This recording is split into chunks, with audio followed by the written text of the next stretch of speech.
Hey guys, Rhett here. What is going on?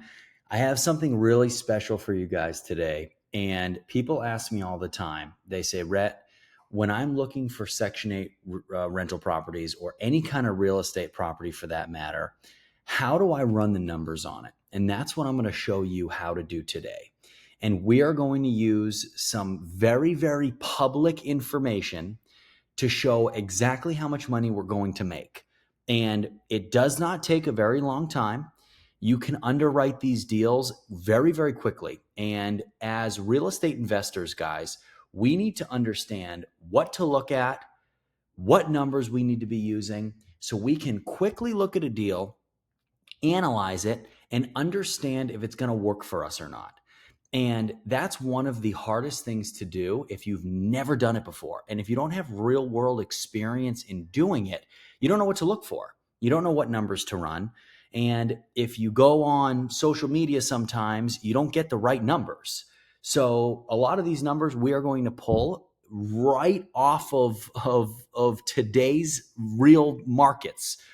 Whether it be the federal interest rate market, whether it be properties on market, whatever it is, whatever information you need, we are going to go directly to the source today, which is where you should always go when you're trying to run numbers. Now, keep in mind, the best real estate investors always run their numbers conservatively.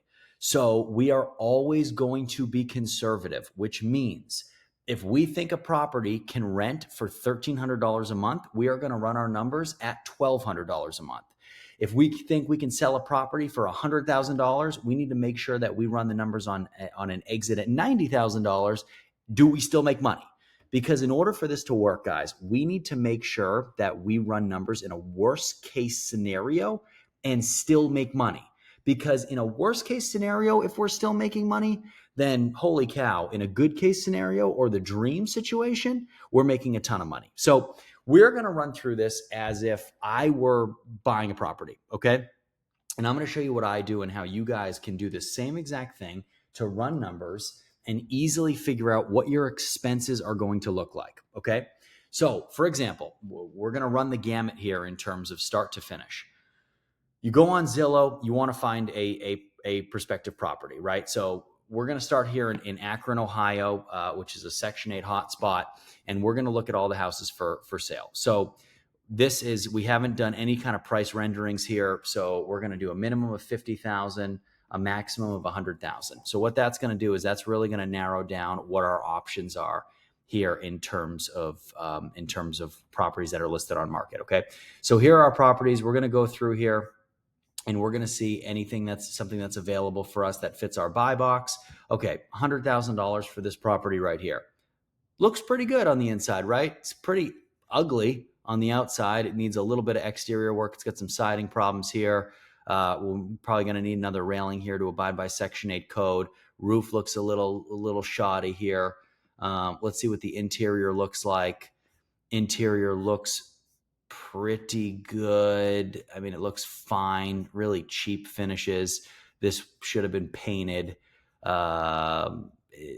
This needs all new flooring. This is not a great example. Looks like some pretty serious water damage in here. Okay, bad example for the first one, but that's okay because we're doing this real time. I haven't gone through. This is not scripted or anything like this. We are looking at this stuff together. Okay. Man, these just don't look great. Okay. This one actually looks pretty cute. Okay. $80,000 looks really good. Inside looks good. Everything here looks nice and clean. This would be a great rental. Let's go forward with this one. Okay. So 559 Dayton Street in Akron, Ohio. Now, of course, we have some, what looks like some not so great roof stuff happening here. And guys, keep in mind, if you were a client of mine, we would submit a very competitive offer on this and have our contractors go out to the units, do a full walkthrough. So we'd get a legitimate scope of work so we can run our numbers with a rehab cost, which is going to help us considerably. Okay. Keep in mind, we are just going to be running the numbers today based on costs that we know and based on costs that we can find. So in today's underwriting, we're not going to be able to include a maintenance number for maintenance every month. We are not going to be able to include a rehab percentage in that as well, or a rehab cost. So what we're going to do is we're just going to run numbers on information that we can find easily, which is just going to give us a preliminary in terms of what we are going to have to be spending and what our cash flow is going to look like on a very, very surface level. Okay. Which is what we should do before we send offers and what we should do before we have contractors go out to a unit. Because if the unit works with the numbers we've run prior to the rehab, then it puts us in a position where we know what we can spend on the rehab and what we can't spend on the rehab to make sure it works for us or doesn't. So this looks good. Let's move forward with this property. I really like it. It just had a price cut of $10,000 about a week and a half ago. We see what's going on here. I always like to read the summaries to make sure that there's no problems with the tenant or the house isn't in a flood zone or didn't have a fire. Sometimes they'll tell you that here. Been on market 34 days. That'll give us a good opportunity to maybe do a competitive offer here. It's been on market for 34 days. The price was cut 12 days ago. So 22 days in, they cut the price on this, which means you most likely have a motivated seller. Okay, so this keeps getting better and better. Now, what is next? I want to see what the current Section 8 rental market looks like in Akron, Ohio. So I am going to go to affordablehousing.com. I'm going to search Akron, Ohio, and these are the Section 8 units, guys, that are for rent in this area. Okay, so I'm going to see what the competition looks like in this area to find what my what other prospective tenants are looking at. Can I compete? So 559 Dayton Street in Akron, it's a 3-1, 1,194 square feet. Let's see what else is going on here. So 1,100 square feet. This is a pretty similar comp. It's a 3-1. Let's see what the inside looks like. Okay, ours definitely looks better than this, for sure. All right. Yeah, this is beat. This looks terrible. Okay, great. So I like it. I really like it. They're asking $1,300 for this. It is still on market. That's because it does not look good. So I like it. So our competition there is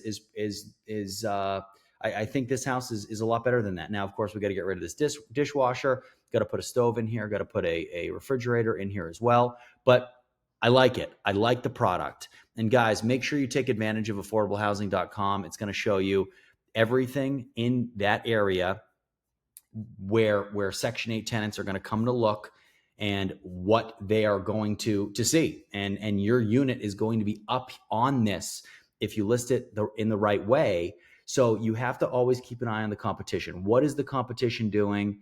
And does my property stack up to the competition? We always want to keep an eye on that. Like when you see houses like this looks terrible. Nobody wants to live in a house that has vines growing all over it with an unkept front yard.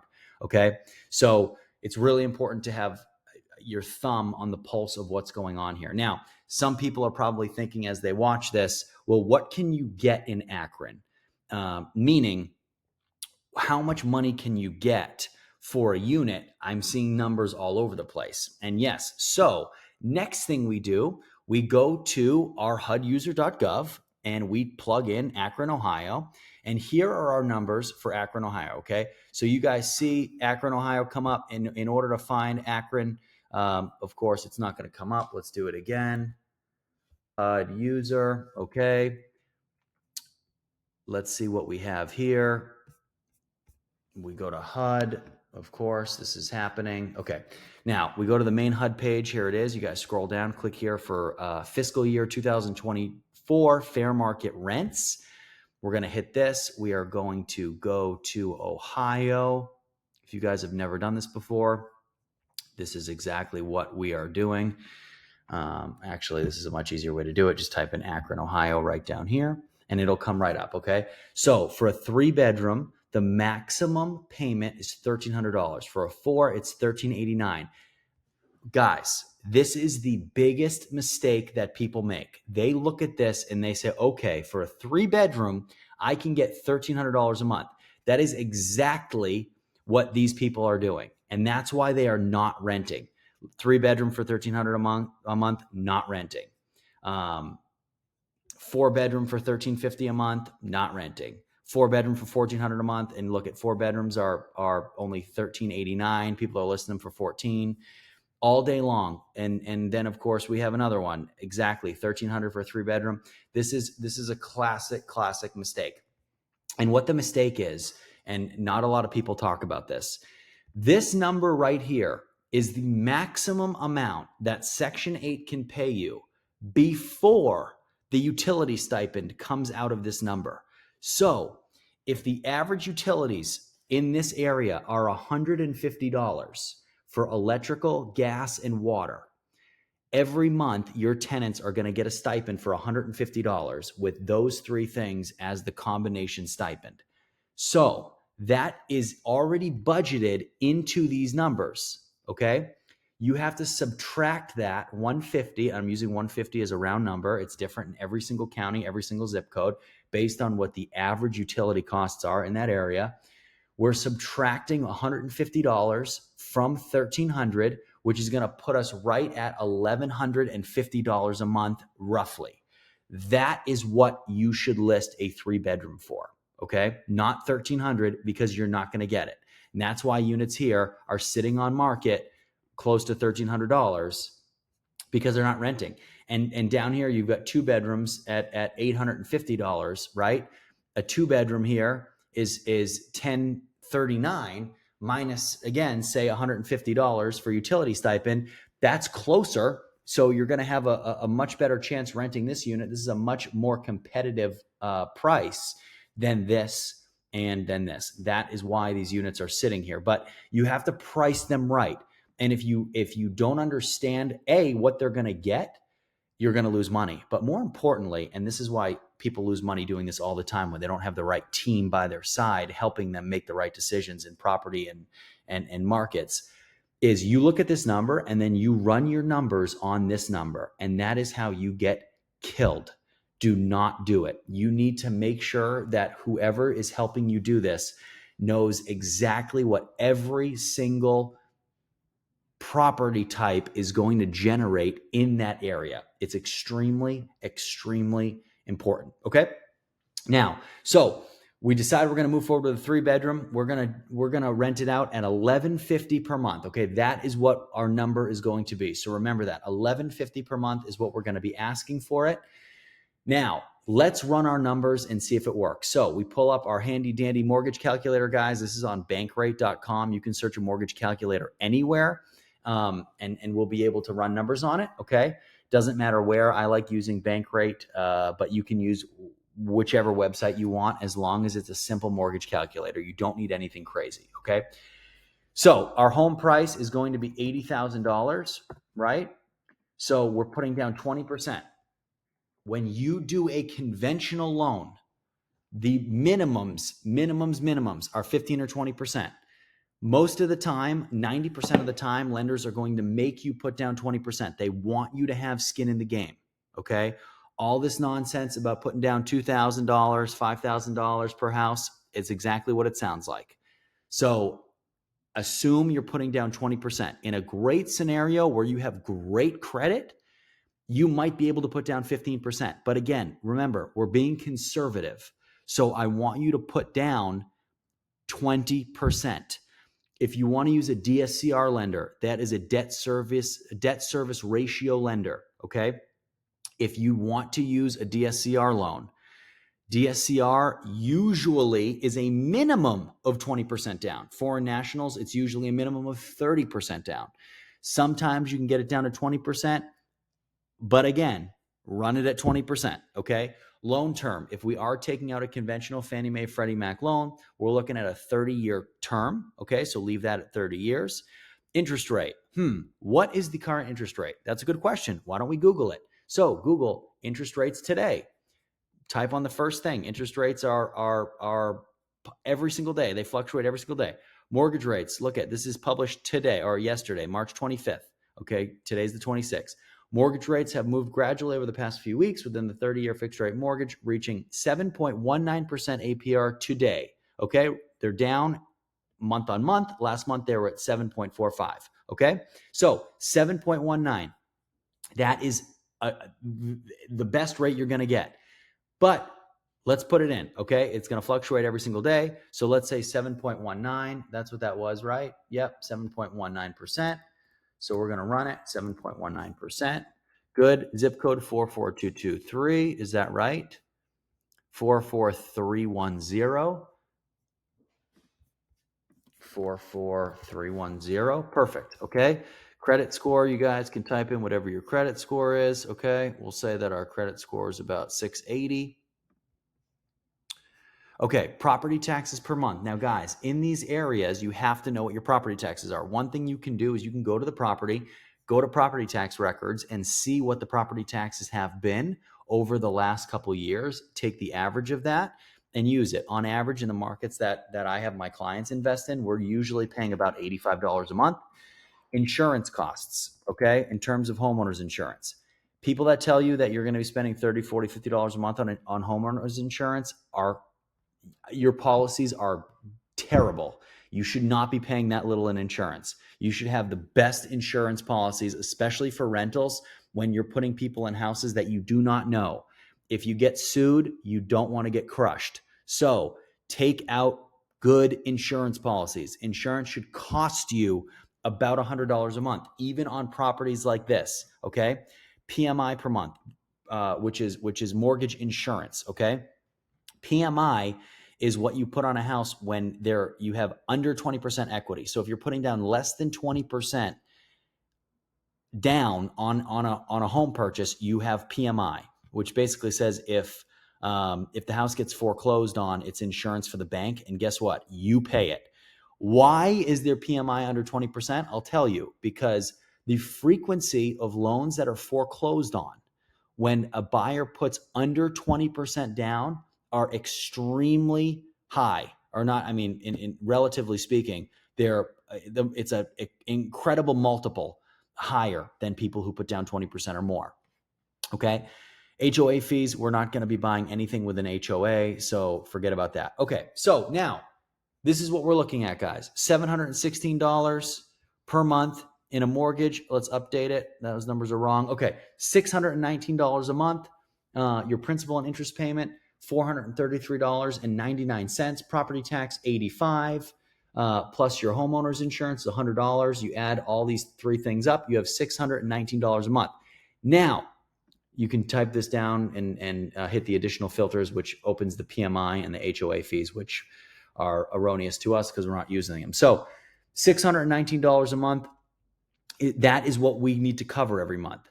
Now, we already decided, though, that this unit right here is going to rent for $1,150 a month. So what happens is we need to take $1,150, right, per month, and we need to subtract our property management fee from that.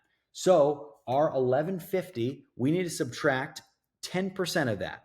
So that's what property management on average is going to charge us, which is $115 per month, which brings our net down to $1,035 after property management fee. So $1,150 minus $115 is $1,035 or $1,035. Subtract that by our costs right here, right? This is everything minus our maintenance reserves. So minus $619. Our cash flow on this specific property, if we bought it for $80,000, and keep in mind, this is not including any kind of closing costs or rehab, our cash flow is going to be $416 a month. Okay. So $1,035 minus this brings us to $416 per month. Pretty good. That's a pretty good return. So we take that $416. Keep in mind, we have a maintenance reserve still. So we need to make sure we're budgeting in maintenance. We're budgeting in our CapEx. Your CapEx is going to include things like your roof, your HVAC, your water heater, things that can go bad and will go bad over a 20-year span that you need to be budgeting for.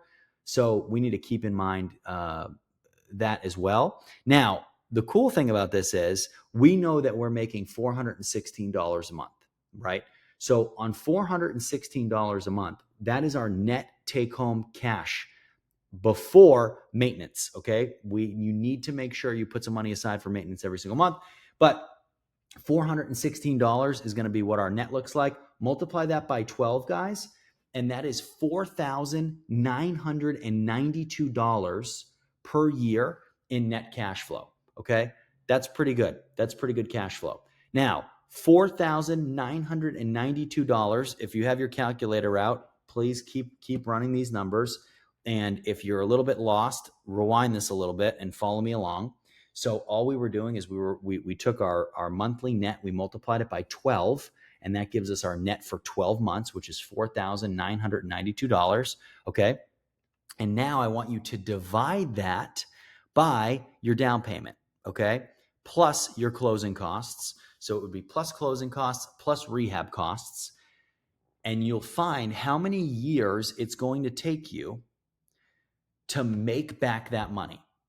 So whatever that number is, for argument's sake, if this property needed $0 in rehab, so it doesn't need any rehab, it's literally move-in ready, which turnkey properties, you guys know if you watch my channel, they do not exist. The down payment, $16,000. Say for argument's sake, our all-in costs are $20,000. Say our closing costs are exactly $4,000. So we're into this house out of pocket for $20,000. We are going to divide 4,992 by 20,000. How many times does it go into 20,000? It goes in almost exactly 4 times.